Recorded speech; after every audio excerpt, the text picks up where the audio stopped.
Hi guys! Kumusta? Mega love shout out sa inyong lahat. Ayan, syempre nasa bakasyon tayo at nandito tayo sa harapan ng ni mother na tindahan, guys. Ayan. So guys, update ko lang kayo anong nangyayari na dito sa aming bakasyon, guys. Ayan, syempre dito sa amin maulan. So andito lang kami sa bahay. Minsan-minsan lang kami lumalabas, guys. Ayan.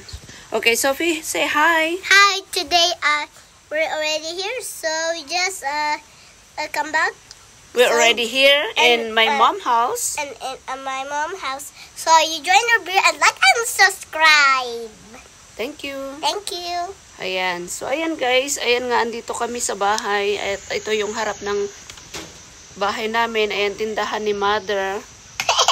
Ayan, update lang ang ano dito, ang panahon dito umuulan. Sophie, let me go there and take a video. Mommy, So, ayan, ikot ko lang kayo dito sa harap ng bahay. Ayan. Ayan. Oh. Kaya lang umaambon nga, guys. So, mabilisang video lang ito, guys. Ayan, ito yung harap ng bahay namin. Ayan, maraming puno dito. Ito is, rambutan. Rambutan tree ito, guys. Ayan. So, ayan, umuulan. Maambon, guys. Hindi pa ako naka-video ng maraming video kasi nga ang hirap mo. Lumabas kasi malamig sa umaga tapos ngayon umuulan, umaambon. So, ayan.